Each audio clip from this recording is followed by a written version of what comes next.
Yo, what's good? It's OG Eddie, this Free Game Sports Podcast. I'm here with my sister, Brianna Edwards. Why you always laughing at my intro? Why you call me out? I was not doing nothing. Yeah, why you laughing chilling. at me? Hey, y'all, how y'all doing? I wasn't laughing. Yeah, we here with my boy, man, Royce White in the building. You already know what's going on. Thank you for having me. I appreciate it. You already know I was reaching out to my man. You got to get on this podcast, man. I told you I was coming. You got to get on this podcast. He better have been here. How many years I know him? You know I wasn't going to skip you. We got some stuff to talk about. You know I ain't gonna lie, yo, a side note, Royce had the coldest game in the sense of this man called my phone for senior year and told me I was taking him to my prom. Do you remember that? You got my number. Sounds like something I would do. I probably did it. He said, yo, Bree, so are you taking me to your prom? Wait, what? Where was your prom? North High. Marcus went to my prom with you. Yeah, I did that. Oh, yeah, I did that. You did that. Oh, yeah, I did that. You did that. Just want to throw that out there. Why didn't we go? Huh? I had a date already. So you tell Royce no? For one, I was actually dating someone that probably would not have agreed with me going to prom with Royce. Should I say the name? Okay, you had a boyfriend. Should I say the name? Let me say the name? No, don't know. All right. Okay. All right. We're gonna get to this podcast, man. Right. All right. So Royce, you already know you grew up, playing a lot of ball. Mm-hmm. Tell us about the Hustlers, man. How it all started. So I grew up over in St. Paul. Mm-hmm. I was born in St. Paul, born and raised. I'm a Rondo kid, product of Rondo, Selby side. Mm-hmm. But my mom was a single mom, and we lived downtown St. Paul. And all my immediate family, cousins, aunties, uncles, and people lived in Rondo, but I lived downtown. My grandmother lived in West St. Paul. And I started off playing basketball in South St. Paul. We never knew that. So yeah, we always thought you was from over here. I'm giving you some exclusive game right now. Like, This is the Free Game podcast, right? Okay, Royce from St. Paul. Yeah, so I'm from St. Paul, big St. Paul. That's unfortunate. Keep going. No, he said that's unfortunate. don't do the Paul like that. The Paul is there. I'm just kidding. I'm just kidding. So yeah, I started off playing in South St. Paul in kindergarten because my mom was a single mom and my grandma would keep me on the weekends. On Saturdays, my mom would be working. She was an esthetician. She worked over in Edina at a place called Spillane Montage. It's still there, did eyebrows, makeup, the whole nine. So I started off in South St. Paul, and then my grandfather, who is, a legendary sports figure in St. Paul, told my grandmother, who they weren't together no more, but he told her, hey, you got to bring him to the city. Mm-hmm. So he brought me. Talking about Minneapolis. No, to St. Paul. Oh. He wanted to bring me into the city to play versus being over in South St. Paul. Okay, yeah. And so he brought me over to Martin Luther King Center. And that's where I started off playing at the West Minnehaha Rec League with me, Jordair, Dylan Hale, Jordan Larson, my age group of St. Paul kids. That's some big names, too. Big names. Yeah, them was my guys, man. We grew up together. And then at the end of that season, I remember this was third grade, we still playing on the 8-foot hoops. Yeah. And at the end of the season, though, we went to a state tournament where we moved up to the 10-foot hoops, but we hadn't really played on 10-foot hoops all year, and we ran into the Hustlers. Mm. And so when I was done playing in that game, I remember Waylon and Rashad came to my mom and was like, we going to do AAU this year, bring little buddy and his boy Devontae Davis, who is Mike Floyd's little nephew. Yeah. Bring them two over to the Hustlers. Yeah. So we get over to Lucy Laney for the 4th grade AAU practice.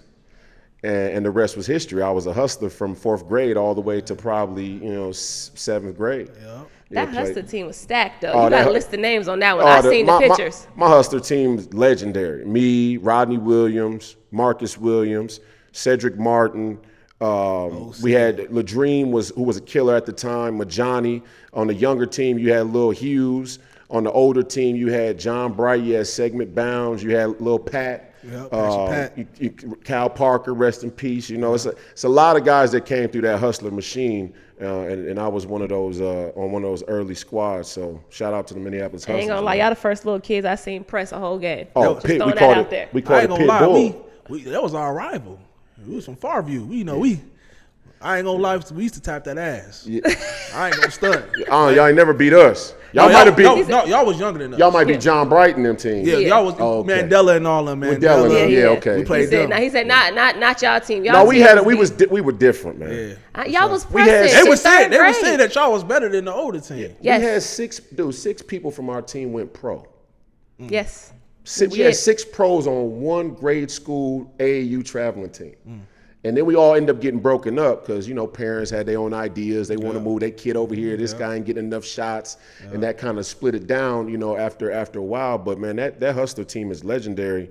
And, man, them coaches taught us a lot. We developed a grit. I mean, we shaped Minneapolis basketball. We bridged the gap between the old and the new school where the game got soft. But in our time, we was running suicides and killers 30 seconds. Mm-hmm. If you miss, it's 29 seconds. Yeah. If you miss, it's 28 seconds. And that allowed us that allowed us to press the whole game. We called it pit bull. 5th grade, 6th grade doing this. No, they 4th grade. 4th grade. 4th grade doing this. Yeah, it's a fact. That's crazy. Yeah. So ultimately, right? So you play for the Hustlers. Yep. What made you decide to kind of leave the city? Because this is before De La Salle became urbanized. Now De La Salle is a lot more black. But when you went there, it wasn't. Like, what made you actually go to De La Salle High School? So when I left the Hustlers around 7th grade, the reason I left is because I ended up going to school over on the east side. So if you know anything about St. Paul, the east side and Selby side are the two, are two different rivals. Yeah. But I went to the east side because I lived downtown St. Paul, and my home school was Cleveland Junior High, which is right up there on Arcade, which is kind of like the heart of the east side. Yeah. Mm-hmm. And I know exactly where it is. Yeah, when I got up there and started playing at Cleveland, the dudes I was hanging around with that were my age at the school had older brothers that went to Johnson High School. Got it. So then I started to go over to Johnson and play with Johnson in the junior high. Yeah. And I would have played for them in the 8th grade, but my grandfather didn't really let me. I was going to play for Vern, and had I done that, I'd have been at Johnson Really? instead of the De La Salle. Okay. Yeah, that's crazy. But my grandpa was like, nah, Vern is cool. Of course, my grandpa know him because we all St. Paul guys. Mm-hmm. Vern is cool. Johnson's cool. I'm going to take you over to De La Salle and play for Dave Thorson because I know Dave. My grandfather's a Hall of Fame ref. Okay. So he used to ref Dave not only in college, but he also used to ref Dave his high school games too. So he's the one who initially brought me over to De La Salle in the 9th grade. In the 9th grade? Yeah. You grew a couple inches too because you wasn't as big. No. You kind of got a little. Yeah, he started growing when he got to De La Salle. Well, as soon as you hit high school, it was a little different. You put on a little weight. Yeah. Your head started to match your body. It was good. It was going great. Yeah. And so when you but you still didn't take me to your prom. But it's cool. Because my boyfriend. Listen, y'all cool. had this rival. Y'all played together since y'all was kids. He was not going. You know exactly who. I know. We're not even gonna go there. We ain't gonna do that. Yeah. We're not gonna do that. We was in high school. I might have been actually joking. Now that I remember it, maybe. Nah, you was dead serious. She said you dead ass. You was dead serious. So at De La Salle, you had some ups and downs that ultimately led you to transferring and going to Hopkins. Talk about that. Well, that's an interesting story. Dave Thorson ended up being like a father figure to me because my mom was a single mom. And my grandpa was there a lot, as much as he could be, but it's not the same. Right. And when I got to De La Salle, I had great coaches growing up, but Dave's wealth and knowledge of the game, having coached at the college level, having been the head trainer of the Nike All-American camp, which is why De La Salle and a lot of the Nike action that Minnesota basketball has gotten has come from Dave. Right. Because he was the head scout, the head basketball trainer for the All-American camp before it got switched to LeBron Skills Academy. And, because I love the game so much, me and him developed a very deep connection. Yeah. Where it was bigger than basketball. Right. You know what I mean? And he looked out for me.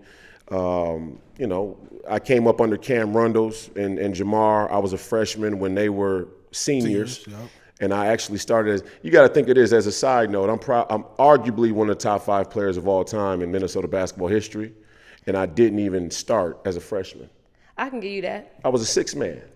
And I'm only saying that because a lot of people have all this entitlement now and these parents about when their kids should play or how much they should play or, my kids should be playing varsity, this, that, and the third. I'm probably better than if you're watching this, I'm probably better than your kid. I was better than your kid then, and I'm certainly better than your kid now. So was Thorson not was he like, quote unquote, favoritism towards the older? He was old school. He was old school. He came under that Clem Haskins, Tom Izzo, Tom Crean, Bobby Knight, Coach K mentality. And the mentality was if you were here and you paid your dues, that meant something. I hate that. I mean, in I understand, but I hated that. Yeah, I don't like that either. But in retrospect, I'll say this. Could I have started as a freshman? Yes. Could I have been productive and played and balled out as a freshman? Yeah. But what I learned from my freshman season, from coming off the bench and having respect for Cameron Rundles and watching him and accepting him being a leader, I was able to grow. Right. The mentality of my game grew. Not necessarily my talent or skills, but my mentality. And so when I came back my sophomore year, and you had 8 seniors graduated who all played big minutes, now I had the whip. It was all you. And it was all the first game we came in. I remember we played Westbury Christian prep school out of Texas, where Indy Eby went, and I had 36 first game, and it was on from there. But let's not get it confused. Cam was like that. One of the best. Another guy who's one of the best guards Cameron of all Rundles time. was a problem. And he had a big mouth too. That's why And he was I talking love shit. his game. He His talked mouth shit was the whole crazy. game. The whole game. It's my big bro, man. A The lot of whole respect game. for him. So after your sophomore season, being successful at De La Salle, what made you transfer to Hopkins? What was the reason? Like, hey, you know what? I'm out of here. Why I'm going to Hopkins? Why was that? Oh, I didn't leave De La Salle of my own will. They kicked me out. Wow. Yeah, I got kicked out of De La Salle my junior year for academic misconduct. I was cheating on a test with one of my teammates. Never knew that. Yeah, so that's why that happened about halfway through the season, and I remember. And then with you being on a scholarship, you can't get caught doing that type of stuff, right? Yeah, I mean somewhat. Yeah, they played a zero tolerance, game when that went down, and I didn't agree with it. And I remember the headmaster, Brother Michael, who's now since passed, rest in peace to him. He was a good guy, and our dean of students. They called my parents, and obviously my grandfather's very involved with the school and the coach, and it was just this big commotion. Like, we really not gonna let this kid come back to school this year. And they were like, well, you could come back and re-enroll at the beginning of next year. And I said, hold on. Missed the whole basketball season. Hold on. No, I cheated on the test, and it is what it is, and I can take my punishment. But what you're not going to do is pretend like me going to De La Salle is this ultimate privilege. It's a privilege, and De La Salle is a good school, and I'm a Catholic, and I'm a Christian, so I respect the Christian brothers and the whole program that they got going. But ultimately, high school basketball at the level I was at was a business. Absolutely. And they had no problems reaping the benefits of that business when they could. So don't treat me like I'm just a student, because I'm really not. Right. And so I was like, well, if I'm gone, I'm gone. And then as soon as Mark Will called me. As soon as I got dismissed and that was done and I wasn't going back, Mark Will called me. He's like, man, bro, I know you hurt. Because they know me. They've been knowing me, from the mud, from the roots. And they knew my situation and my relationship with Thorson. So he called me and I was like, man, I'm coming over to the Rock with y'all at Hopkins. So what did your grandfather and your grandmother and your family say about that? Like, when they got word about you? Wasn't nothing they could do. For real? No. I know they was kind of upset though. I mean, people had their different opinions. Some people, a few people in the family was like, hey, if that's what they want to do. At the time, my relationship with Dave was so deep and he was such a father figure that I was more hurt that I had disappointed him than anything. And I had put him in that position. Right. I wasn't worried about like what I was going to do next. I was the number 1 player in the state. I was the number 2 player in the country. Yeah. That wasn't what. It was just more so like, I let this man down, and now I got to transition. And not only that, I wanted to be there. Yeah. It's different when you get kicked out or you get, exiled from a place that you don't want to be anyway. Right. I wanted to be at De La Salle, and I couldn't be, so I was hurt, But at the end of the day, we kept it moving. I took it as a personal vendetta. I had a chip on my shoulder. I wanted to prove people wrong. There was a lot of chirping in the city, pop, pop, pop, pop, pop, this and that. And I said, okay, look, watch. I'm going to make y'all real mad. Yeah. I'm going to go to the team that's already the best team with all my boys that I came up with, and we're going to show you what a whip really looks like. And you know what's crazy? They already did. Like, 31-0. what's crazy Best is revenge. like, when I look at that team, to be honest, I think that kind of stamps your name in history. Don't get me wrong, I'm not discrediting anything that you did at De La Salle. Right. But when you got to Hopkins, it was a different type of It was player. a different Royce, for sure. And then you got to think your entire team went D1.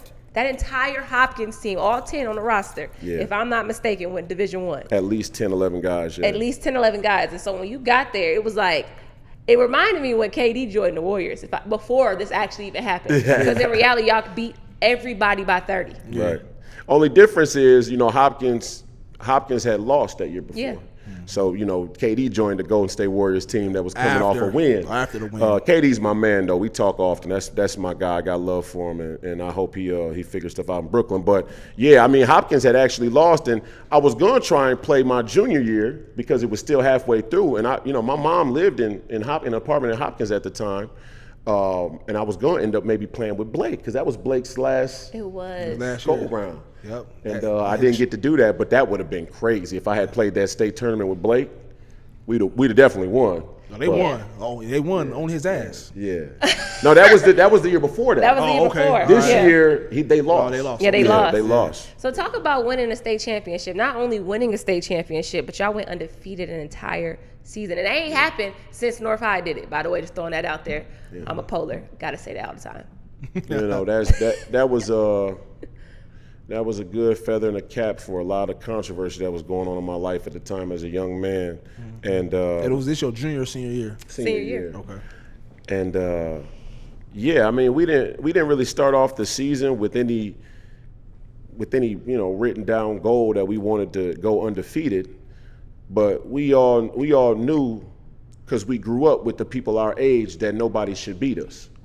And I remember the first game we played was probably the closest scare we had with Jordan Jet over there at St. Bernard's in a small gym, winter just starting, snow on everybody's shoes, the floors are slippery because it's the condensation. Yeah. And I remember I went to go do a crossover and slipped, and I looked at Trent Lockett, and Trent Lockett's eyes got big because all 5 of us had already signed our letters of intent. Yeah. So now we think like, man, we can't get hurt, but we can't lose this first game. Yeah. So we ended up getting through that first game, and that really set the pace for us like through the season where, we knew we could deal with controversy. And, when we ran into Rodney and them at Cooper, they had a good whip. They didn't have all of the hype and the glory that we end up getting, but they had a very, very strong team over at Cooper that year. And once we got through that game, which was a big rivalry, let me tell you that this is a crazy story with that Cooper game. So we knew when I went over to Hopkins and Rodney and them had the whip they had at Cooper that was going to be a huge rivalry. Absolutely.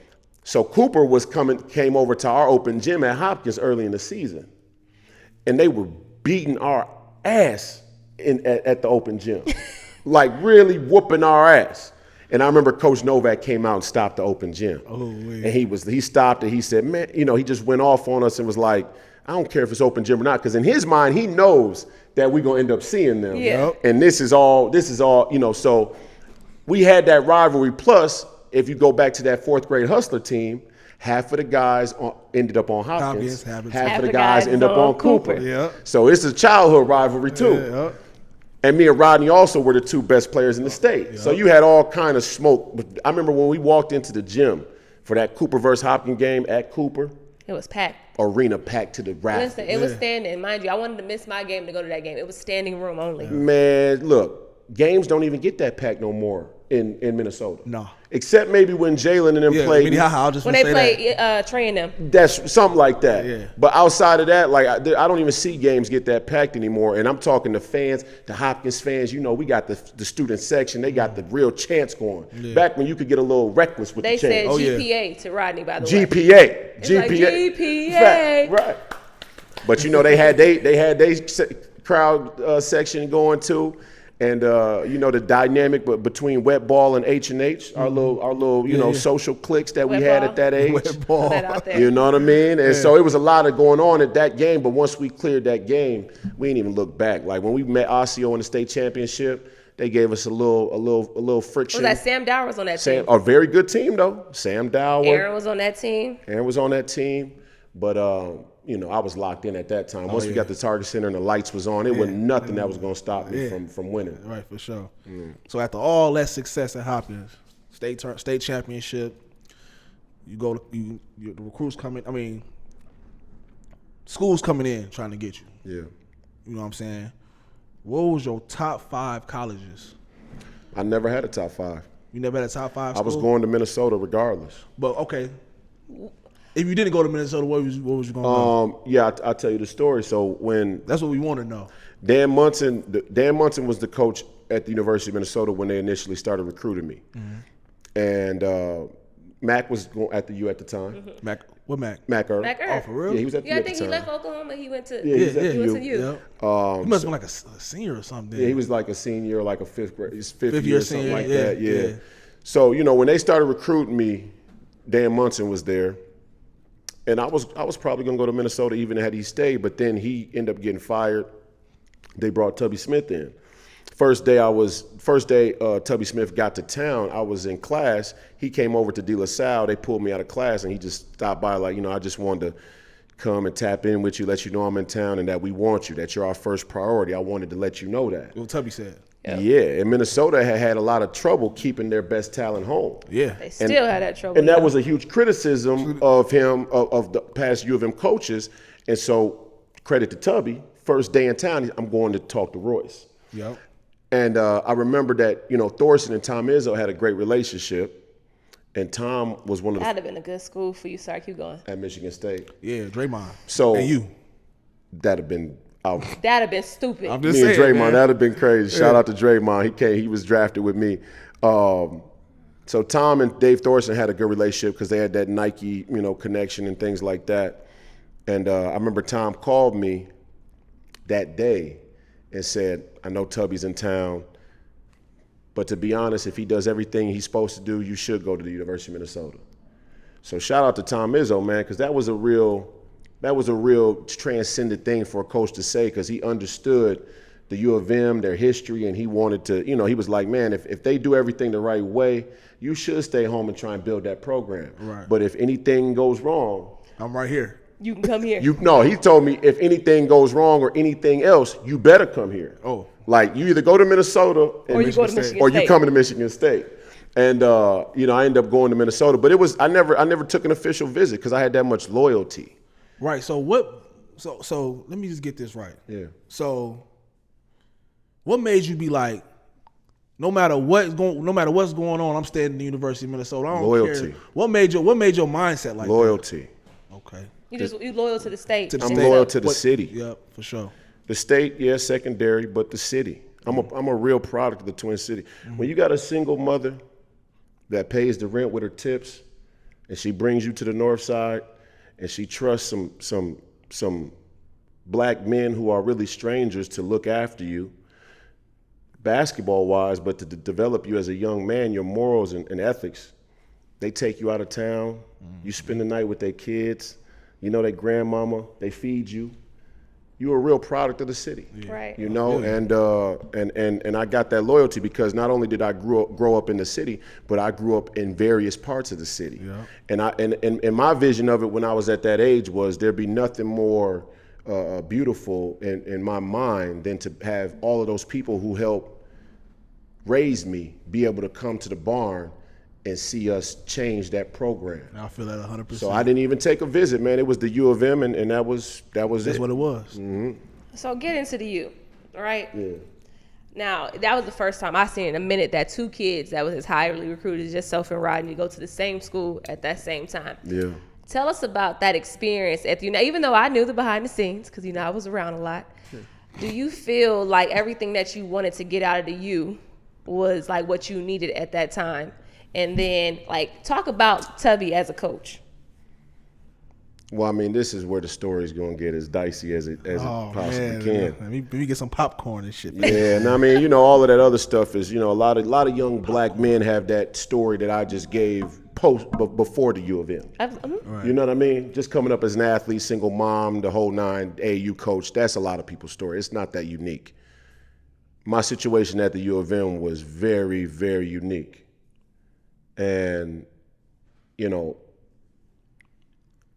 lot of things came together at one time.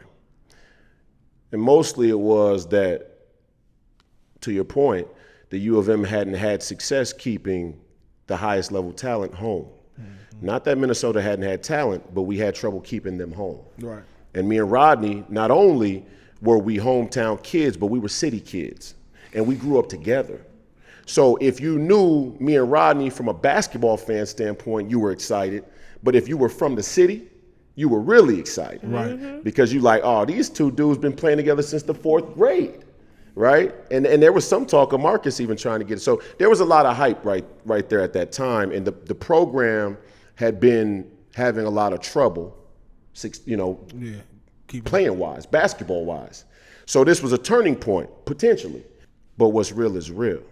You can't escape the real. And the real is that the campus is a stone's throw from two hoods. My St. Paul hood and the North Side are a stone's throw from campus. And when I got down to campus, it didn't matter, how many Dukes, North Carolinas recruited me. It didn't matter how many ESPN magazines, scouting services, NBA. None of that mattered to me. All I knew was wherever I am, the city is welcome. Right. That was my mentality. And so when I got to the U, I opened the doors to everybody who I knew, the people that I came up with. And there was a lot of pushback on that, politically, behind the scenes at the school, with the police departments. Because all the dudes that I came up with and the people that I hung around, they weren't just average. They weren't average. Right. They not nobodies. Bro, no. Yeah, for sure. They not nobodies. They somebody. And the people who are behind the scenes politically, away from the basketball, they know who the somebodies are from our communities. And what I was trying to do, I think, in my mind was prove that these people I come up with aren't the stereotype statistic that they're being made out to be. And we did prove that, but that wasn't good enough for those people. And so, I got myself into some trouble sticking up for my own sacred honor, right? And their pitch to me was, you got all this in front of you. You're gonna be a pro. The U of M is gonna be rocking. They're gonna be screaming. I don't care about that. That's not the number one priority. The number one priority is sacred honor. It's the community. And we had a lot of traffic on campus in terms of people coming from both cities that I knew, people I'd grown up with. And that campus was hood. He trying to water it down. No, he ain't watering it down. He's saying it the correct way. It was hood. I mean, it was hood. It was hood. So let me ask you this though. But the bigger thing I'm saying is, why is it assumed that you could keep a kid at a hometown school who comes from the neighborhood, but his neighborhood is not welcome? That means that the talent and skill that you have, young black man, we can use. But that's it. But the people who helped you develop that talent can't come.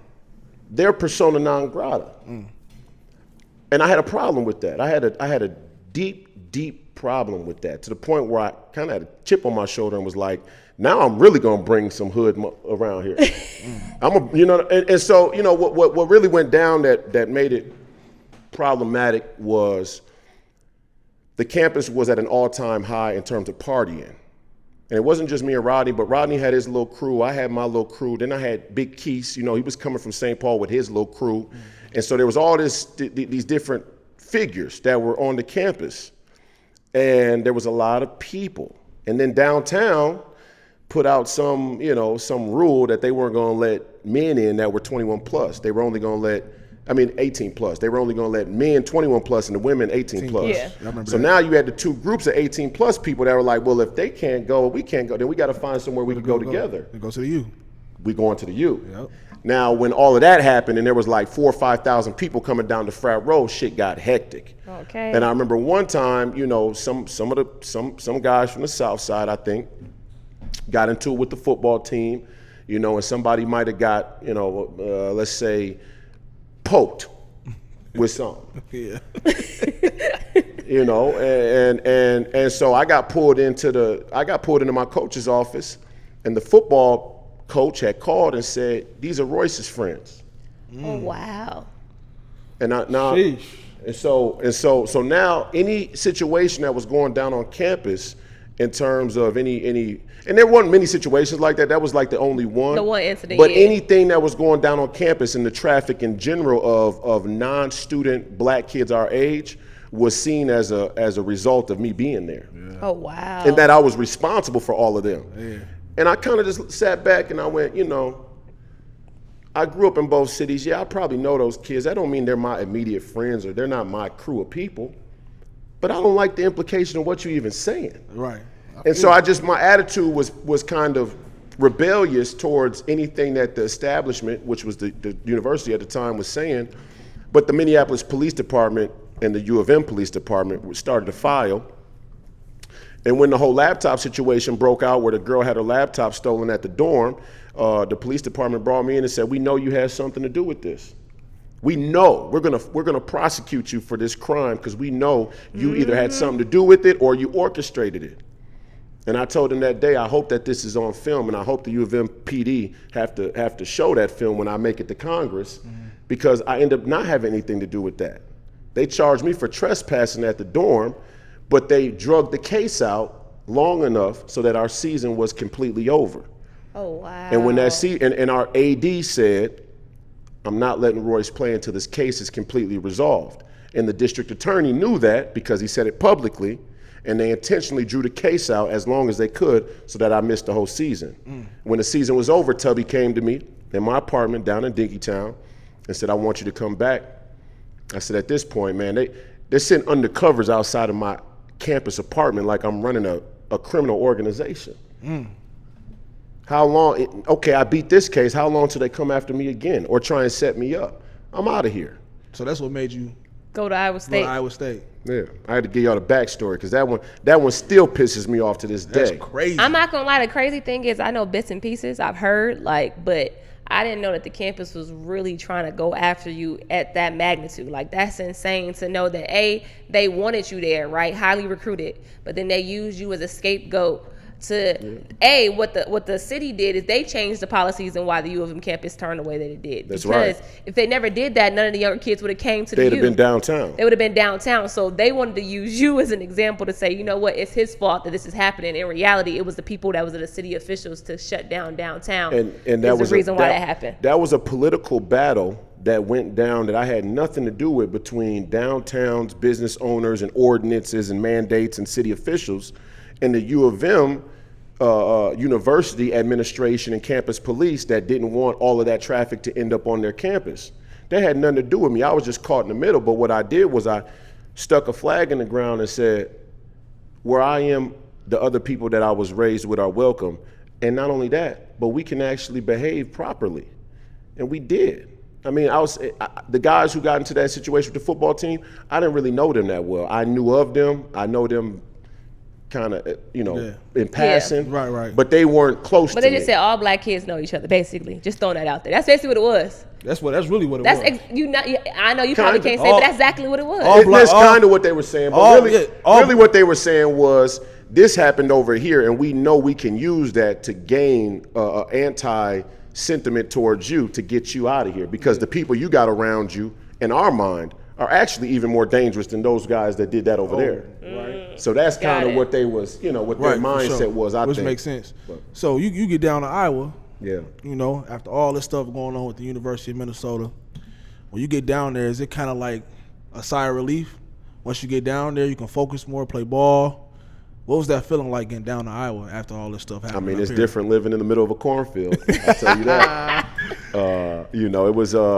It was good for me though. It was really good for me. I was fortunate that Fred Hoiberg, who had played 10 years in the league and then had spent years in the front office for the Wolves, was just getting a job. It was his alma mater. They call him the mayor for a reason because he was born and raised in Ames and played for Iowa State. Oh, wow. So he's the man down in Ames, beloved by the people for generations. And I was one of his first recruits when he got the job. And we had mutual friends because he had spent so much time here in Minnesota. And we talked at length. I wasn't even going to play anymore after the U of M situation. Wait, what? You was going to be done? Yeah, I was done. I was done. What, after the like University done of playing? Minnesota? After the U of M situation went down initially, I was done playing.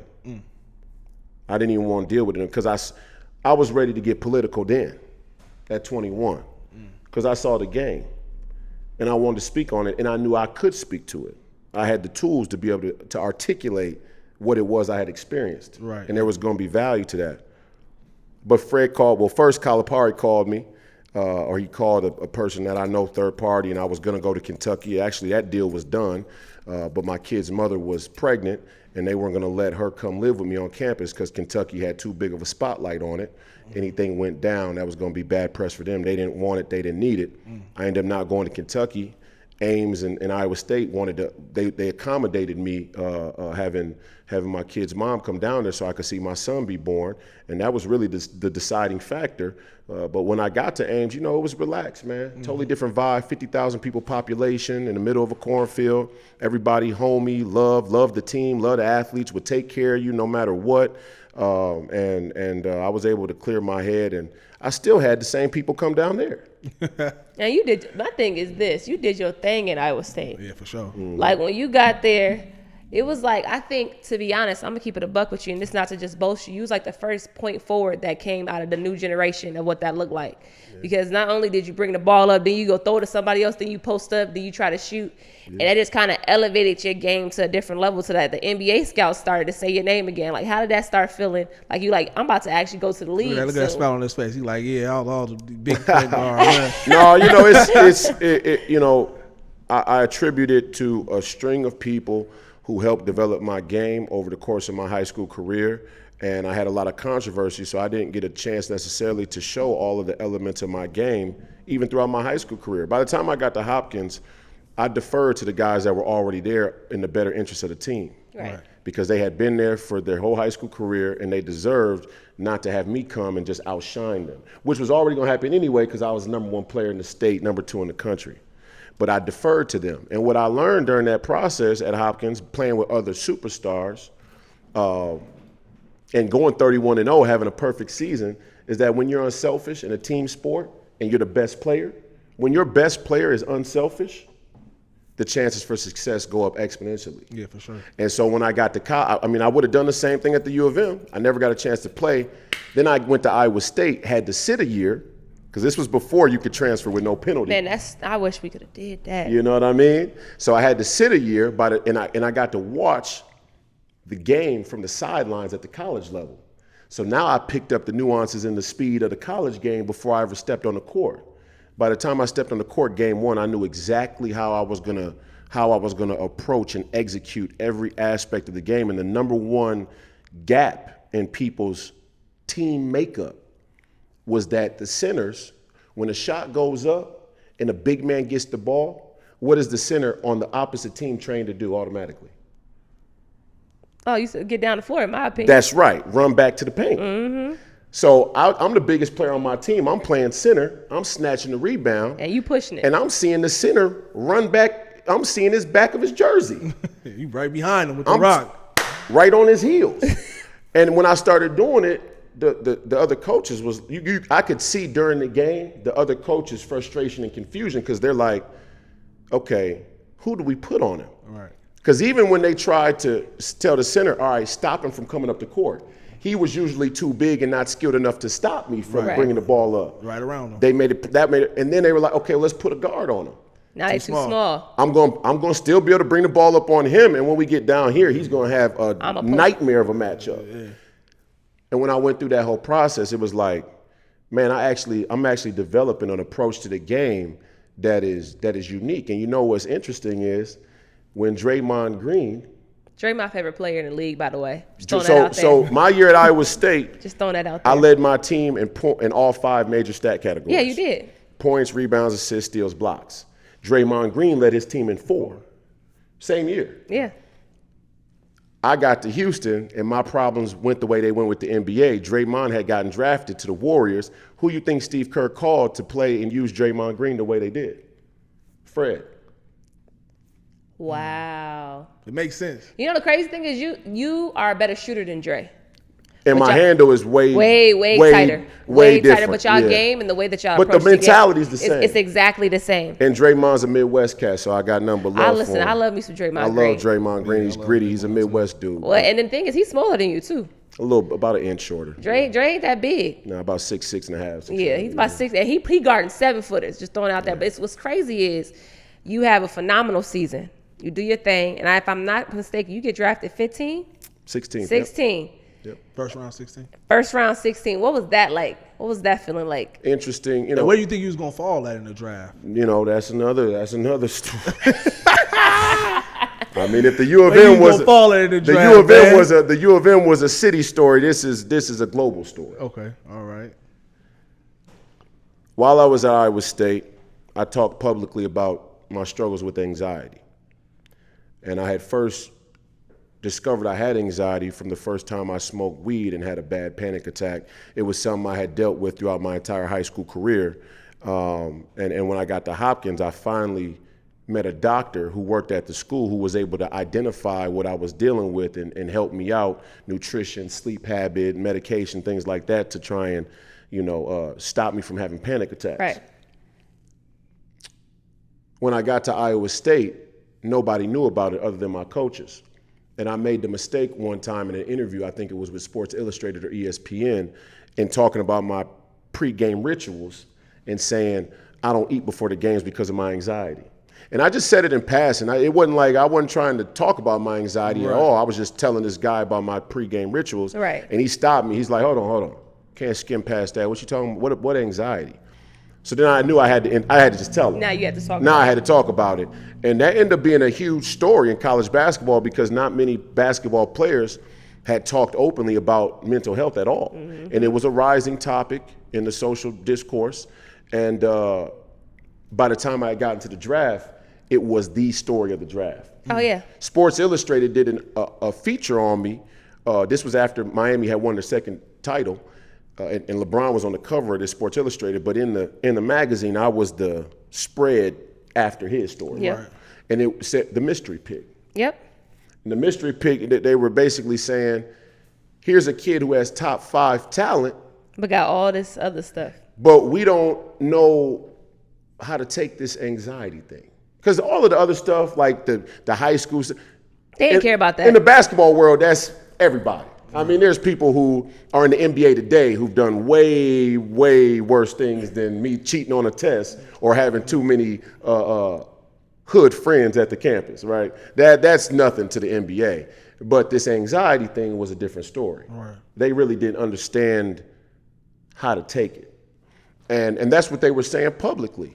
So when I got drafted, I actually was under the impression that I wasn't going to get drafted. I was like, man, because the way they were talking, they're like, man, this dude's range is so big. He could go top 5 or he could go middle to second round.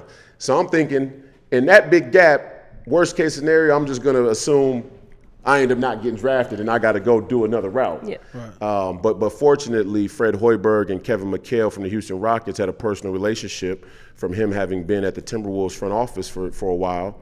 And, Fred vouched for me with Kevin McHale. And I ended up getting drafted 16th. And then that's when the fun started. So that's when the fun started? That's when the fun starts. So let's talk about being in the NBA. Mm-hmm. What's that experience like for you? Like, what would you say is your most memorable story, rookie season, or what that looked like for you? Well, my NBA story is the most unique NBA story in NBA history. And I never played a game. And, it has to do with this anxiety piece. But when I got drafted, I was under the impression that the NBA was everything that you cling to in basketball when you're growing up in our community. Mm-hmm. Hard work, camaraderie, the family that you never had, self-sacrifice, the glory of victory, winning, scrapping together, eating food together at each other's house before the tournament. Mamas ain't got no money. We just making do. Right. You know what I mean? We played on Saturday. We got a championship game on Sunday against Magic Gold from Edina. They families living in a 6,000 square foot home. They well fed. Yeah. And we underfed. Right. But we gonna go in here and smack them. And it's gonna be a dogfight. For sure. For sure. So, that was my concept and experience of basketball growing up. And you get to that level at the NBA, and I realized it was all a scam. Mm. Oh, wow. Speak on that. I got to give you a little more context, but I'll bring it around, I promise. The anxiety had been a big story. And in the NBA, when you get there, there's this thing called the Rookie Transition Program. And the rookie transition program is hosted in Hoboken, New Jersey, and they bring all the incoming rookies in to give them advice from a variety of people around the game of the NBA community about transitioning to becoming a pro. And it's everything from watch your money, everybody's trying to steal it, watch who you give power of attorney to, make sure your agent is not screwing you over, watch the women, because every woman's either trying to get pregnant or accuse you of rape, all of those type of stories. And you had those horror stories that are brought to us and told to us. Mm-hmm. And I was sitting in the rookie transition program with a whole different mindset. I'm sitting there like, what about mental health? Because I deal with anxiety. So I'm waiting to hear what the mentality or the attitude is around mental health. Remember, I had just come from a pre-draft process where it was a big story. Exactly. And they were communicating as a third party what the NBA was saying from inside. Right. But I had never known any of these people in the NBA. So this is my first time actually meeting anybody from the league. Right. So I'm trying to hear what they're saying about this thing I had been dealing with for 3 months in this process. And crickets. No mention of mental health. So me being the idiot that I am, I go back to my hotel room that night in Hoboken, Jersey, and I read my entire collective bargaining agreement from front to back. Now, that may sound like a nothing issue, but it's something no player does. Right. None of these players read their collective bargaining agreement or their contract. All of them have their agent read it for them and tell them everything's good, and they sign it. Right. Which I did. I had done that. So this little transition program seminar made me rethink that because I hadn't heard anything about mental health. So I went back and read it, and I discovered there wasn't a single mention of mental health in the entire collective bargaining agreement. It wasn't in there. Now, to understand how wild that is, you have to know that the collective bargaining agreement for the NBA is one of the most detailed documents anywhere in corporate America. They're detailed down to the color of your socks. If you wear the wrong color socks in the game, you get fined. Mm-hmm. If you swear on camera, you get fined. If you get caught smoking marijuana, you get fined. And they had this banned substance list in the collective bargaining agreement, and on it was one of the drugs I was prescribed for anxiety, for panic attacks. Wow. Xanax, you're probably familiar with Xanax, but the classification, the umbrella classification for Xanax is benzodiazepines, benzos. Okay, one of the most dangerous and addictive drugs in the world. One of 2 drugs that'll kill you if you go off cold turkey. So they banned that? It was on the banned substance list. Okay. So you was prescribed to that? I was prescribed it. Okay. So I'm looking at the list going, well, how do you have a banned substance list? And I'm prescribed. With medication I'm prescribed, right, but you don't have any language in the agreement about mental health as an issue. Punitive. We'll deal with mental health if you transgress and use one of these banned substances to deal with whatever you're dealing with in your life. But we don't care about trying to be proactive in helping you deal with it. That's not our business. And I took that really personal. As a young player that was just coming into a new league and didn't really understand the business. So I went to my team and I'm like, let's have a talk about this mental health thing. I would love to get some understanding and maybe have you guys talk back with Iowa State and put together a plan similar to what we had there. Mm-hmm. And I got crickets. Came back a second time. Would like to get some understanding. Crickets. This with the Houston Rockets? Houston Rockets. Okay. Training camp day 1 comes. I said, I'm not coming to training camp until we get some understanding. Because what I'm not going to allow you to do is use the public's lack of knowledge of mental health as a topic in this banned substance list to hang me out to dry as a scapegoat for something that isn't even my fault, like they just did me at the U of M.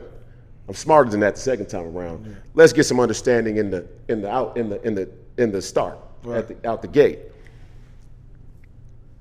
Oh, okay, yeah, no, you're right. Mental health is a big deal. You're right. We didn't even think about it. Let's figure it out. What do you need? What do you want?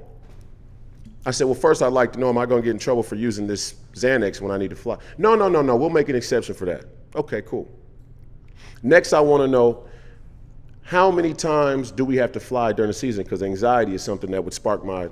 Oh, trust me, I know I'm in the same boat. Yeah. I get it. Flying would spark my anxiety, and I would use Xanax to bring my anxiety down only when I flew. Yeah. So I said, okay, if we allowed me to drive when possible, let's say from Minnesota to Chicago, Texas, Dallas to Houston, how many Xanax a year could I cut out? And will that be good for my overall health down the line? Right. Yeah. You know, that makes sense. That makes sense. Let's do that. Team attorney now is talking. I'm gonna call the league. We should be able to get this done, no problem. The collective bargaining agreement, we amend it all the time. We make amendments to it all the time. I deal with the people at the league all the time. I talk to them every day. We'll get this done. Next time I talked to him, he said, sorry to tell you, but the NBA is saying that if we accommodate your travel by road, by bus, they'll consider that a salary cap infringement. Yep. And they'll fine us millions of dollars, and we may lose draft picks. What? Yep.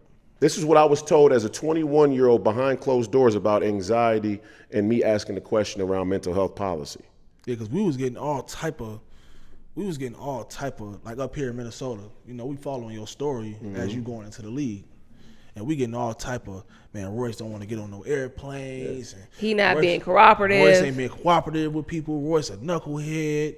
That's all the stuff that we getting here in Minnesota. Right. That we don't, we don't know the behind the scenes. Behind the scenes. And, you know what I'm saying? And when I said that was a scam, I guess that's what I'm trying to say. Right. Right, is I had an entirely different perspective about what the NBA was as a company, as a brand, as an institution, as a community, because I only watched it through TV. Right. But what it really was behind the scene was an example of a global corporate community that feels very comfortable in its ability to brainwash its consumers. And I lived it firsthand. Yeah. Yeah, the truth, a lie will get up and go halfway around the world before you can put your pants on in the morning. And I lived that. And I never was saying that I wouldn't fly or that I didn't want to be cooperative. What I was saying was mental health is the greatest social issue we face as a society. It's where the mind, body, and spirit converge. It's another way to say the human condition. And how a company like the NBA views the human condition says how they view human beings. I was way ahead on this because now, ex post facto, when you look at the NBA and the global corporate community, it's very clear that they are anti-human. Yeah. I was saying it then. All of the black folks who helped the NBA run, they only worried about money. Exactly. We got that disease. And I said this the other day. In the survival mode we've been put in here in America, and in that survivalist mentality, you become a radical materialist.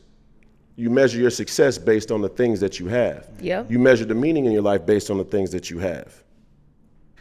And you know what happens when you do that? You lose your honor, sacred honor. Yeah. Sacred honor, the values and the morals that you're willing to live by and die for. Right. The NBA is all in on that. They love black people not having no sacred honor. You can see that though. You can see You it. can see it all day because at the end of the day, the NBA like, hey man, we paying you millions of dollars. We don't give a hell what you talking about. Right. No matter. You see No what matter. they did to Kyrie? We paying you. We don't care. No, it's deeper than that. I was way deeper than No, that. it's deep. Let me tell you how deep it is. Mental health is a topic that looks at the human psychology. The human psychology has become the central method for the establishment, the powers that be, the global corporate community, to be able to dictate and predict human behavior without being overtly authoritarian, without coming into your house and telling you, do this. They don't have to they want to try and do that next. That's the next thing to come. Oh yeah, they're working on that. They're working on that. But in the interim, between 2013 and now, the way they developed a very unique and effective system to do that is through one central idea, dopamine, the dopamine project. And the dopamine project is the response, the chemical in your brain that you get when you have positive feedback from a giving thing out in the world around you. And you know what they knew was going to be the #1 dopamine project in the world, in human history? Social media. Of course. Have you ever seen more NBA content than you do right now? No. Okay, so in 2013, No, we don't. In 2013, the powers that be in the NBA already knew that Silicon Valley and big tech planned on hijacking the human psychology for their own authoritarian and global corporate gain. And so me talking about mental health put a spotlight on that. When I asked the question of, well, what is more important, money, power, or honor? Money, power, or love? Money, power, or faith? They didn't want anybody asking those questions. That's why they put the false story out. That's why they wanted the black people in the communities I grew up in to think that I was just a knucklehead or asking for some outrageous accommodation. Because what they're most afraid of is that black people, first and foremost in this country, get off of the dopamine project. Because we're the driving force. We're the calling card. For sure, I agree. We're the ones that they prop up, that drive culture that says radical materialism is an acceptable trade for not having any faith in God. Have at it. And that's become the Democrat platform, and that's why I'm running for Congress as a Republican. Because I see the game, and I don't just see the game from my TV at home. I heard these people talk. The David Stearns and their attorneys and all of these people who work and eat steaks up on Wall Street in Manhattan and New York City. I know how they think about black people in these communities. And we just keep buying the product. They got the best product on the market. Social media has the best product on the market, and then the derivative of it has become the NBA on social media. And people got more opinion on that. They got more to say about basketball. They got more to say about what shoes somebody bought or what chain somebody's wearing or what new house somebody got than, let's say, the Federal Reserve running up a $31 trillion national debt on the back of the taxpayer. Say that again. They got more to say about that than the NBA and our Washington elites, the uniparty of Democrats and Republicans, selling out the American people to the CCP, the Chinese Communist Party, which is the government in China. They got more to say about that, or they want us to have more to say about that, or have a more emotional opinion about that than them putting 2 million Muslims in a concentration camp in China. And we do. And so I watched it. Like I watched the reaction from people I grew up with. Oh, you stupid. You dumb. You should have just smoked a little weed and got on the plane. You should have just had a few drinks and got on the plane. So many times. Why would you turn down all that money? Oh, what money? See, there have been a few black people who try to tell us this, that it has success. But we don't really heed the warning. And actually, we killed those black people. We, as the black community, killed the black people, the very black people who try and warn us about the system that's being predatory against us. Dave Chappelle did it. He told y'all that the $50 million bag comes with strings attached. Yep. Usually strings of the homosexual variety. Yep. That was his explanation. But everybody wants to be LGBTQ positive because it's in, because it's funny, because the white folks will give you money. The white folks will accept you now if you're LGBTQ positive. But let me ask you this. Is there anything positive about a school, a group of liberal white women, taking a bunch of kids to a gay nightclub in Duluth, Minnesota, and having a drag queen stripper show, and having the little white kids that were as young as 5 years old hand dollar bills to a drag queen stripper? This is the agenda that we've accepted. And I saw it back then. I didn't even know the LGBTQ thing was going to get out of control. I was just saying from the outset, all these people who we've trusted because of this big, glamorous, shiny brand they put in front of us, they on a whole different agenda than we understand. And I got to bring the ministry, the message to the people. Same way I did at the U of M. Ain't nothing changed. It's deep. Listen, what I was saying, I was like, look, so what he said was, child, listen, you speaking some facts, some things that I won't comment on, but some things that I can say that what I've learned in society is that distractions is the biggest thing that the government has ever done. Yep. And especially when it comes to our people, they distract us with money, right? So you can live it hand to mouth, so you have to actually allow this person to have power over you because they're paying your bills, quote unquote. Or they give you the idea of luxury, but with limitations. It's the coldest. It's deep, and here's what it really is. Historically, black people have We've been put in a time capsule. We've been taught a history of black people in this country that is very one-sided and has a very particular agenda. And that agenda is not to uplift us in any way. It's to tell black people that we, in order to have freedom, should be dependent on the government. That's the whole scam here. If we can tell the most downtrodden people in society that they need the government in order to be free, you know what it gives them the right to do? Expand government spending. Expand the government. Mm-hmm. And they've continued to expand the government to now it's a Frankenstein, and we send $40 billion to the Ukraine in a war, and it's not even going to go to the Ukraine. They gave $13 billion of it to our own State Department, which is really a code name for the CIA. This is the reality of what we've been taught, and the dependence on government going into the future is really going to be a slavery 2.0. And a lot of black people are so distracted, they're not keeping up with what the world is saying. World powers are saying about where America is headed. You got the World Economic Forum in Davos, Switzerland. I'm just teaching today because I'm from the community. Our people should know. World Economic Forum in Davos, Switzerland is a consortium of global corporate powers that come together every year to talk about where the world needs to go. And at this place, their tagline, or one of their taglines, is in 2030, you're going to own nothing but be happy. Y'all don't even know that. And it's by design that you don't know it. They're more interested in telling you about Kim Kardashian dumping Kanye West, saying he's crazy, and then running off with the white boy who's LGBTQ positive.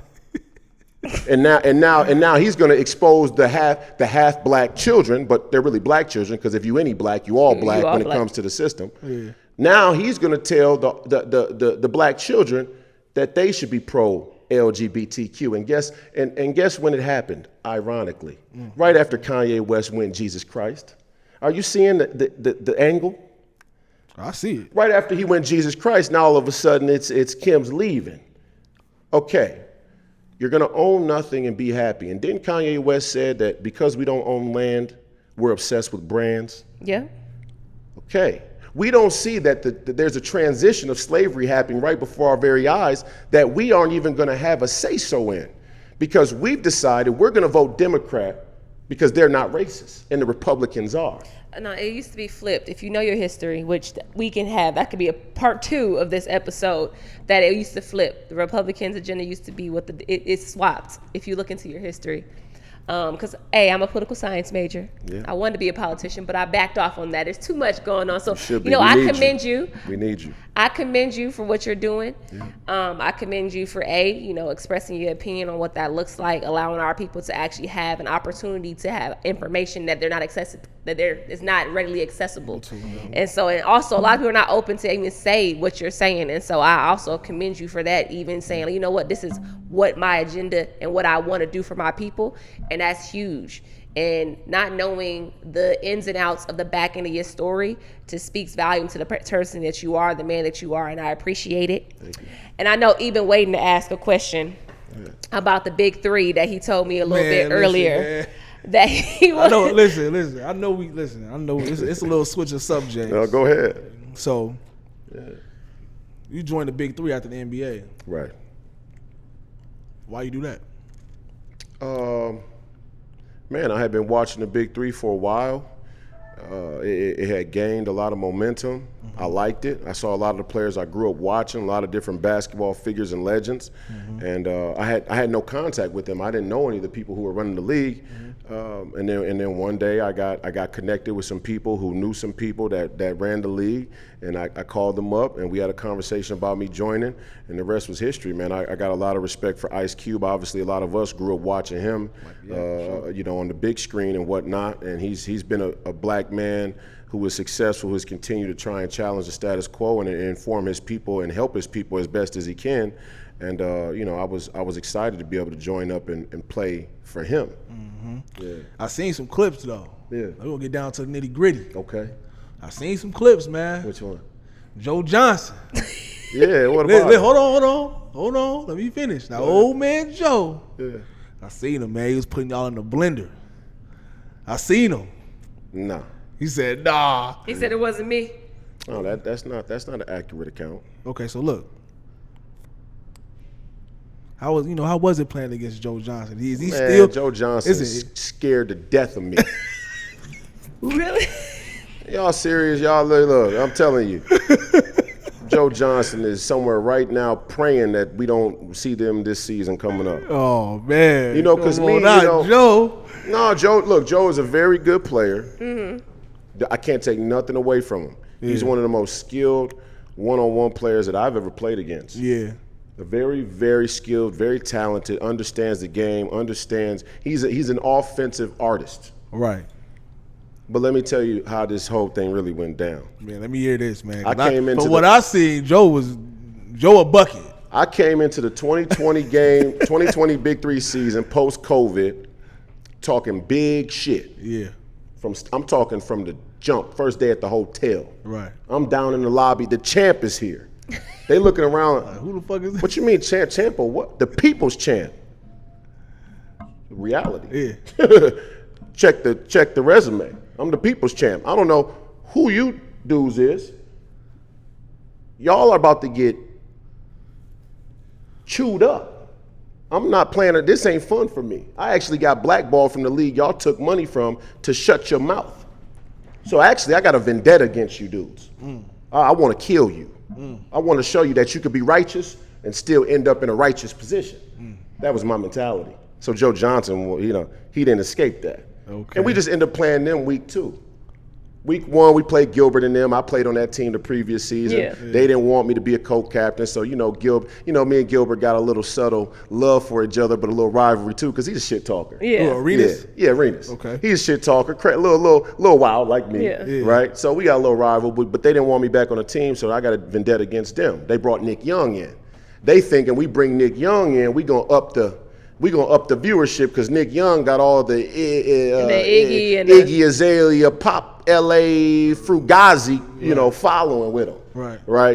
He's one of those products of the radical materialism they like to put in front of you. Okay. I'm killing you. You was never good. You was never better than I was killing him. Yeah. He didn't even score a bucket in that game, the first game. And I like Nick Young. He's a good dude. I'm not speaking ill of him. Right. I'm just saying that there's The what they show you, right, and then there's what's real. Right. Everybody would think because Nick Young had this long career that he was better than me? Nah. He couldn't guard me. If you said Nick Young, your life depends on you getting this stop right now one-on-one with Royce, Nick Young's a dead man. Oh man. He's dead. He ain't gonna make it.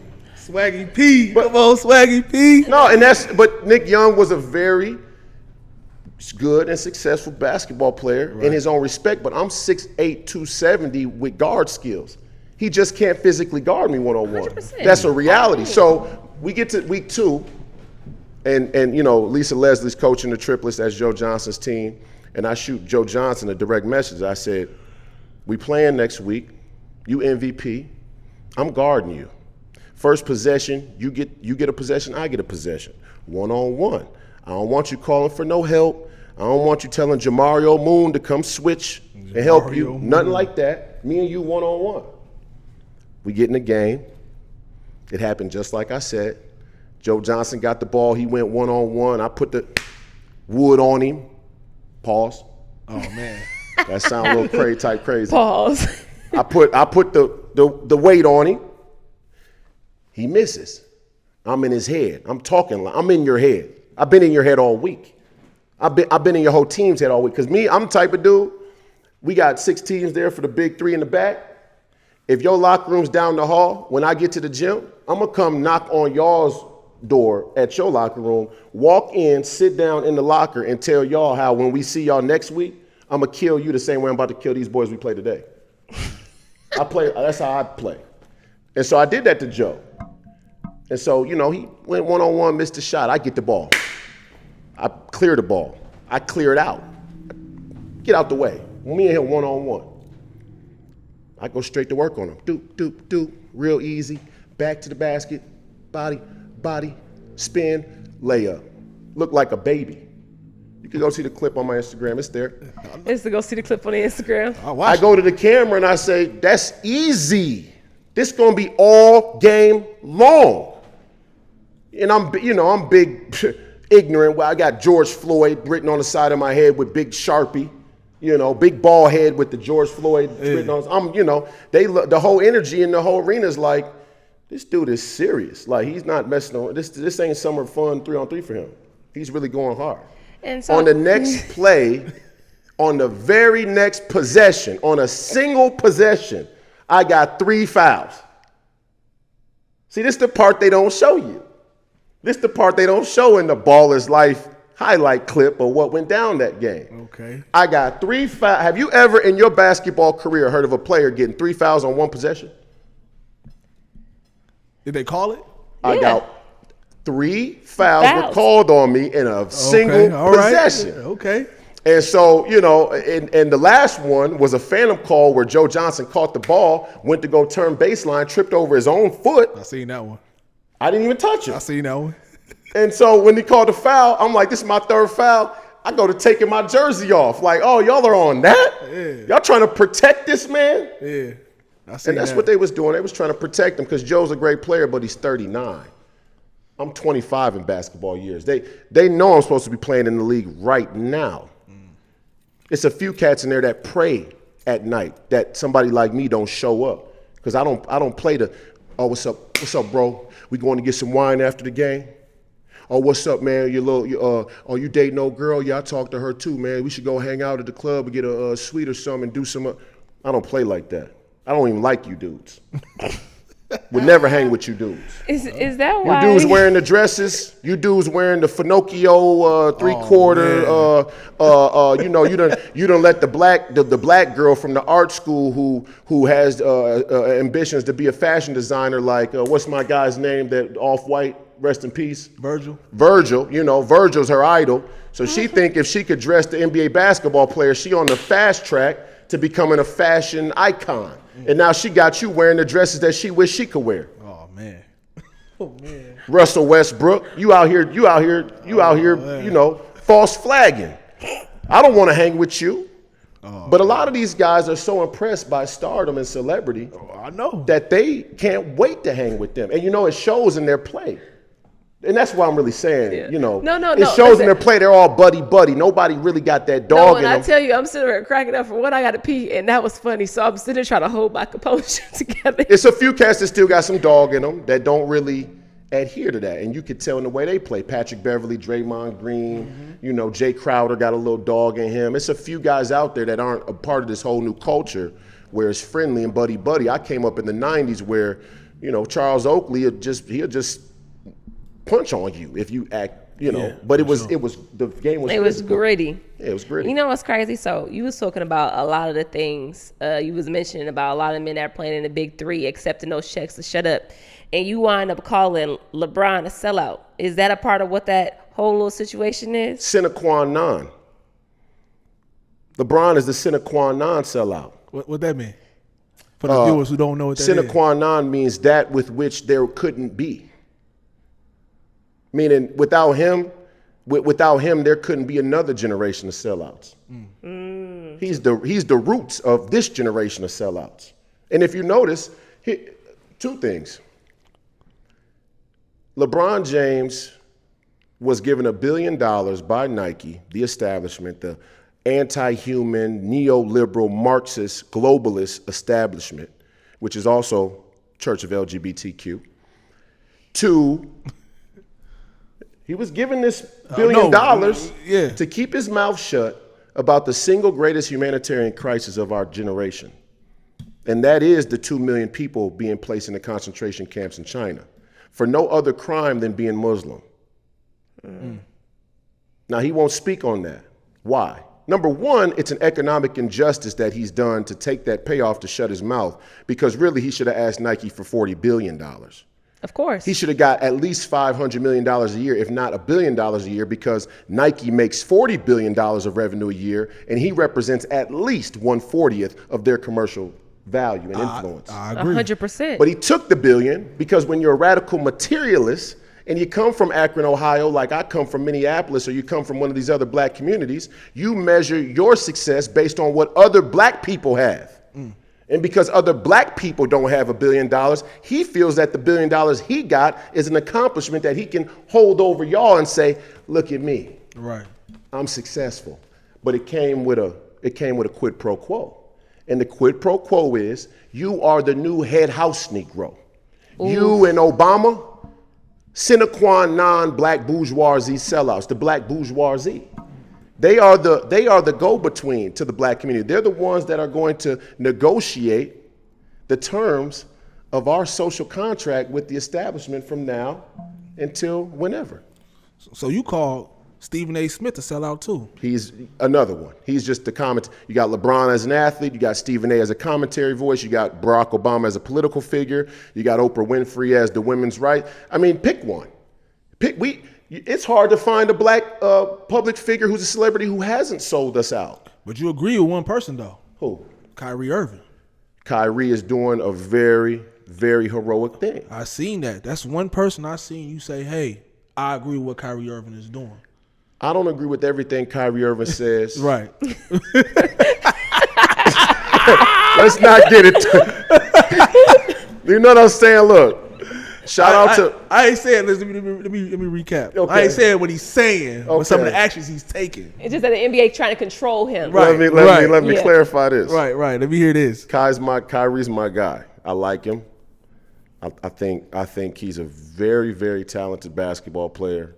Skill-wise, a lot of young players should watch him. Yeah, for sure. He's extremely talented. I think he is in the genesis of a spiritual and intellectual journey to finding the spot, exactly a spot for himself, which is exactly where the establishment doesn't want a young black man like him to be. Right. Now, on that journey, because of whatever his unique, path has been, he has said some things that I necessarily wouldn't say, right. Or he's involved in some things that I necessarily wouldn't be involved in. But the overall ethos, the overall spirit of his stand most recently is 100% the right take. There is no way they should have been allowed to mandate that those NBA players be vaccinated. And there's no way that the city of New York should have put that vaccine mandate in place. And when he came out and said it, everybody, including Stephen A. Smith, ran to the podium. When you look back at it, What justification is there for the vaccine mandate? It's very clear that the people who get vaccinated still get COVID and die, right? For sure. Yep. And when it first popped off, the CDC, remember the CDC head woman came out on TV, on CNN, and said, from all of our research and information and data, you do not carry the virus if you get vaccinated. Which was a lie. Which was a complete lie. And Kyrie Irving said, I'm not getting vaccinated. It's my right to not get vaccinated. And for y'all to pressure me into it and then try and hold me up as a sacrificial lamb for somebody who, if you don't bend the knee to the establishment's will, then you're done. And it kind of validates my story. Mm-hmm. Because what they wanted to say about me was, Royce, he comes from the Midwest, so you don't really know a lot about him. He didn't have some huge commercial prep career where we can't justify that. If we say he's just not good enough to play, then some people will really believe it. And that's not true. But that's really what they try to paint it as. They try to paint it as, you know what, Royce just ain't good enough to play. That's why he's not in the league. But with Kyrie, they couldn't do that. But you know what they try to sell anyway? If you go against us, it don't matter how good you are. Mm-hmm. I mean, there's nothing they were talking more. about his teammates, his manhood, of who he is as a person, the character, what he is. I've never seen somebody be shamed the way that they did that man, Kyrie Irving. Yeah, so to piggyback on what you're saying, it's like, he's a hero. Period. And when you call Stephen A. Smith a sellout about that, I agree with it. Because ain't no way this man standing up for what he believe in, and you go on national television and talk bad about this man. Exactly, because it's a paycheck. That's crazy. He took the vaccine. He's saying it because he feels guilty.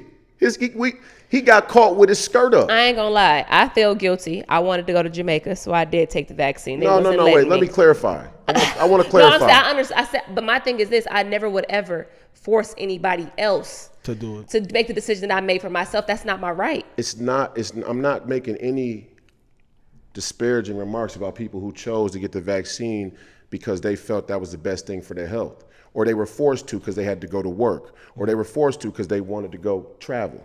I'm not saying anything about those people, but Stephen A. Smith is high enough up the mountain of elite information to know good and well the inconsistency of the narrative around the vaccine and the pandemic. Right. He know they're in media, they're in news. Yeah. They get the news that y'all don't get three days before you get it. Exactly. And so he knew better, and he did that anyway because a liberal white man, or maybe woman, now we're saying we don't know the difference, came to him behind the scenes and said, this is our storyline about the pandemic and vaccine, and either you're going to fall in line with this or your professional career may be the next one on the chopping block. And that makes him a sellout. Going to get a vaccine because they said that you had to, or because you feel with the information they've given you is the best for your health, that don't make you a sellout. And if anything, that makes you a victim of misinformation. Oh, absolutely. Yeah. So absolutely nothing about that. No. And I 100% agree. And I couldn't believe it because I have so much respect for the media, right? Like my name when I first started doing commentating was like Lady Stephen A. And so to hear him do that, I'm like, dog, like you too? Like that's what all it takes is somebody to give you some money and tell you can't say this. And it's like, where's your morals and your value? And as I've gotten higher up and being financially successful, I realize how stupid money is. And how much it is really is not as important as I thought it was when I was a kid. It's so dumb, if you ask me. And that's a whole nother conversation, but it's really crazy that it's controlling everybody. Now, don't get me wrong, I like buying myself stuff. I just like looking good, right? However, it is controlling a lot of the people that I love just by the idea of me having money or them having money. It's the power of control of their mindset, and I don't appreciate that. So I get it, 100%. And it's not, and to piggyback off of it, I'm not saying that if you take money, you're a sellout. I'm not anti-money. No. I'm not anti-business. I think that black folks and black communities need to make a concerted effort to own more business. Yep. But here's what I'm saying. In order to have freedom, you have to have self-governance. You have to be able to govern yourself. Yeah, for sure. But in order to have self-governance, you have to have faith and sacred honor. And so there is a set of values and principles that you have to adhere to, that you would die for or fight for and not take a payout. The selling out isn't in participating in the economy. Yeah. The selling out is when your participation in the economy is predicated on you keeping your mouth shut about important things that you know. Got it. For sure. And that's a clear distinction, because most people hear you say that and go, oh, well, why do you got an iPhone? Or why do you wear the Nikes? Or why do you wear a nice coat? Or why do you live in a house or a car? I'm not anti-material. I'm anti-radical materialism. Okay. Right? I'm anti keeping your mouth shut on behalf of the material things you want, not doing your business and being successful. Those two different things. Absolutely. Sure. And so, final couple things. Yeah. What advice would you have for young athletes that aspire to be where you are, to think the way that you think, or just to stand up for what's right in their life? Tough prescription.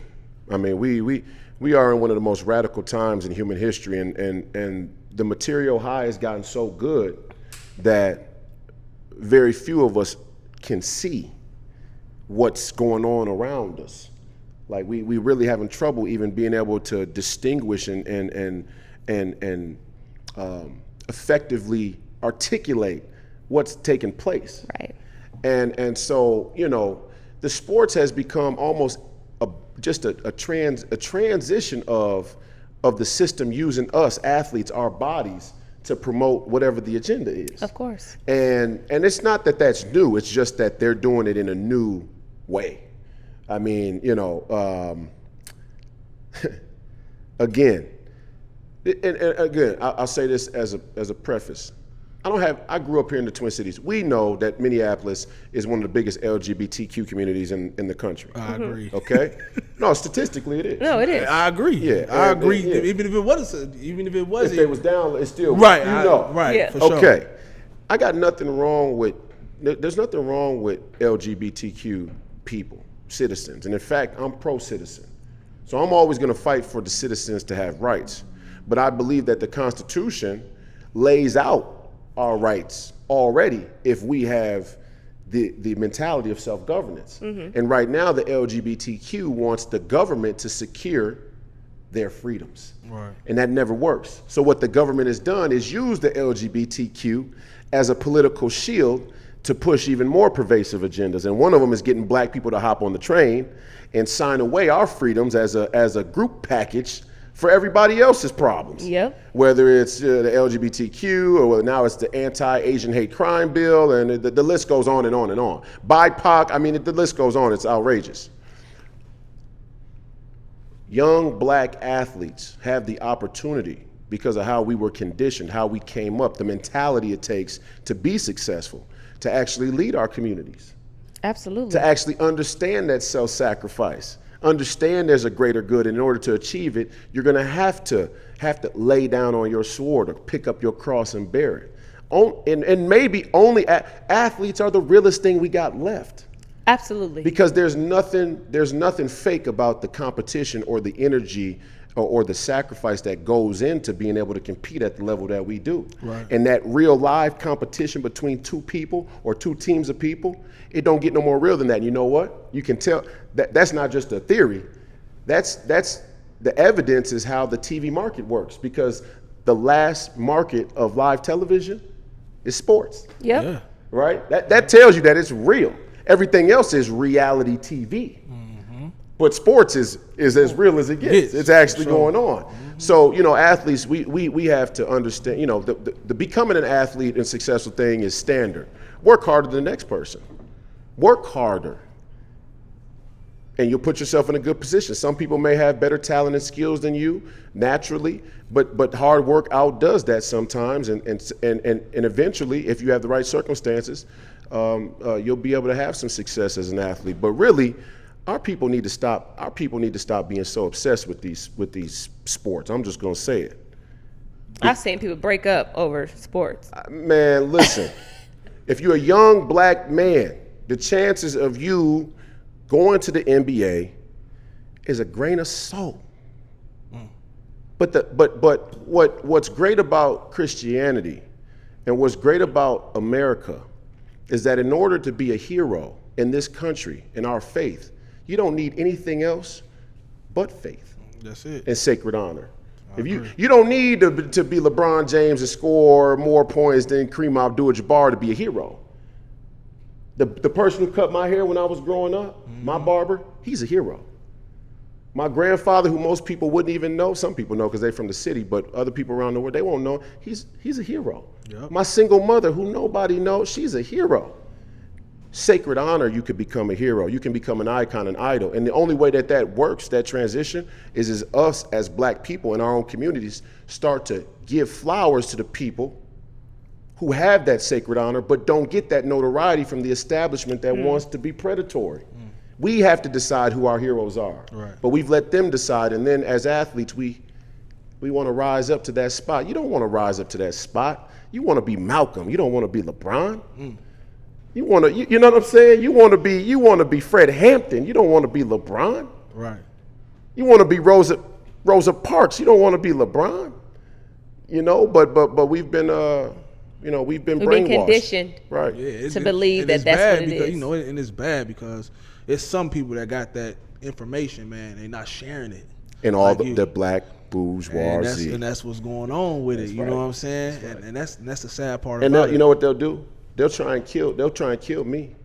I know. Those black folks that got that information, that won't share it with our people, they'll paint a picture so distorted about the circumstance of black people's lives and communities that they'll actually empower the envy and jealousy and rage towards the black man from my own community that'll point a gun at me and end my life over the things I'm saying. That's what they did to Malcolm. Of course. 3 people from the Nation of Islam killed Malcolm. They definitely But did. don't forget about the FBI and CIA that were in the rafters. Yep. Yeah. That's, you know what's crazy? I appreciate, for one, it's crazy, like to see you grow. Because you got to think, I've known you for a really long time. From the beginning. From the beginning. Yeah. And to see the man that you are becoming, I understand you so much more. Thank you. And I'm happy to know that you not haven't allowed society to like get you to be stagnant. Because in reality, you've been through a lot. Every major part of your life has been something that could have ended most people in the sense of like them not being able to continue to keep pushing forward. And so I appreciate you coming on our platform, sharing it. I now understand why you're a Republican. Because at first I was like, what the hell is Royce doing running as a Republican? Can I say that? Do we got time for me to address that real quick? Of course. I don't mean to cut you off, but this is an really important thing. If I could leave people with anything, because this is the city. People from the city watch this. The number one thing that we've traded to the system in exchange for materialism and security is voting Democrat religiously. Now, I'm not telling anybody who's watching this that they should vote Republican because I'm running as a Republican. I'm not telling you that you should vote Republican for any reason in blind faith. But what I'm telling people is, and especially black people, is we have to take a serious look at over the last 60 years what voting Democrat religiously has gotten us, where it has gotten us. Now, the Democrats will try and tell you that it's the Republicans that have stifled all of black people's progress. But I'm here to tell people that from behind the scenes, it is very clear that Democrat political elites have an agenda that has nothing to do with the prosperity of black people. Absolutely. The reason I ran Republican is for one reason and one reason alone. I believe in God. But behind the scenes, away from the Black Lives Matter protests, away from CNN and the little things you read down on the little ticker, the headlines on New York Times, the Democrat Party and their platform have become explicitly anti-God. They claim that Christianity is a product of white supremacy because of this country's history.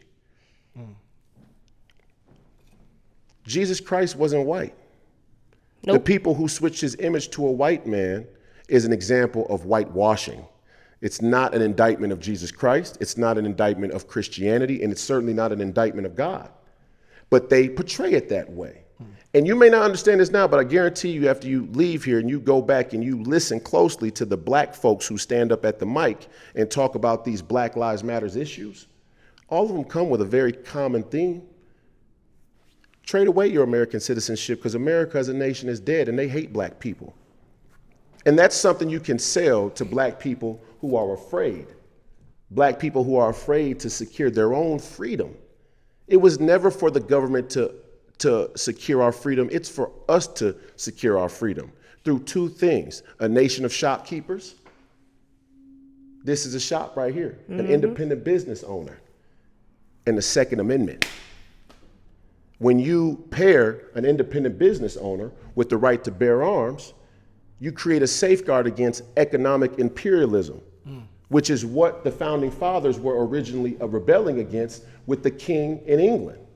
They didn't like that the king had created an economic imperialist racket over politics, the church as well, and the slave trade.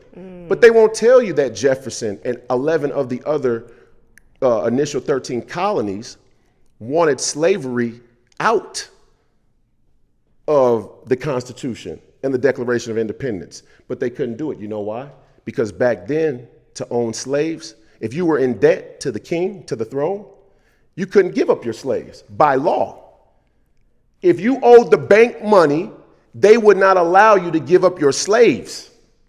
Economic imperialism. And now the same Democrats who fought to keep the right who fought to retain the right to own slaves, the same Democrats who commissioned the KKK, who used Jim Crow, who are openly promoting the continued genocide of black babies in the womb at an all-time alarming rate, are the same people telling you in 10 years you're going to own nothing and you better be happy about it.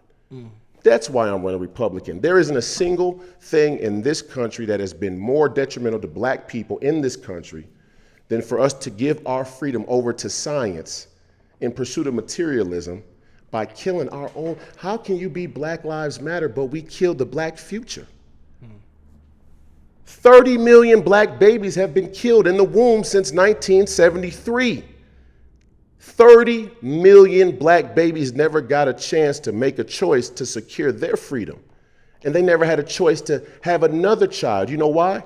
Because these white liberal women that all of these Black Lives Matter folks want to follow, they hate humanity. They hate life. They think life is nothing more than suffering. They hate themselves. They openly say it. You go to these pro-abortion rallies, I wish my mother had aborted me. Oh. And it's funny in a sense, but the reality is we've allowed these people to represent us politically.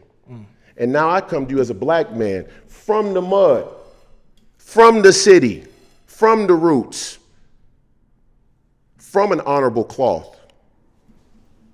And they'll try and tell you that I'm working for the white folks. The Washington Post said that I'm a far, far right sympathizer with white supremacy. The Washington Post equated me with white supremacy. Now, if I'm a white supremacist, black folks are doomed. My last name is White, but I can assure you,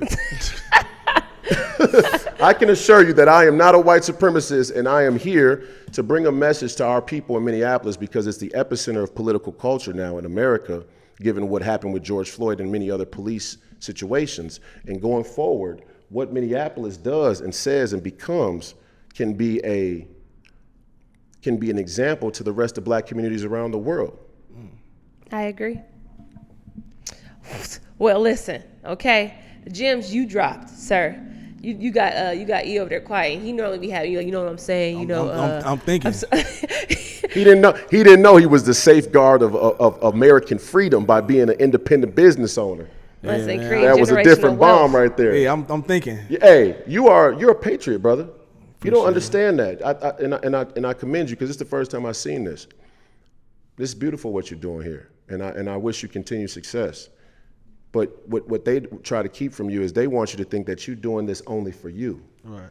What you're doing right here ain't just for you. Oh, I know that. This is, but not even just for this is what America is. Yeah. For you to own a business on your own, the establishment that you got your freedom in your hands, you got your economic success. And don't ever let these white folks come and tell you that you need them in order to continue to move forward and move up. Because they will. Oh, they probably already have. Right. Of course. Right. Black business, support it. Well, I'm gonna let my brother close us out as he thinking. You good, bro? Can you close us out? You need to do it. Let me, man. I can close out, man. I'm trying to comprehend everything. He kind of all came in. He used some words, and I'm gonna look up after we watch this. You know what I'm saying? Research. I got to text Royce like, "Hey, man, what does this mean? What does that mean? I need info on this and that.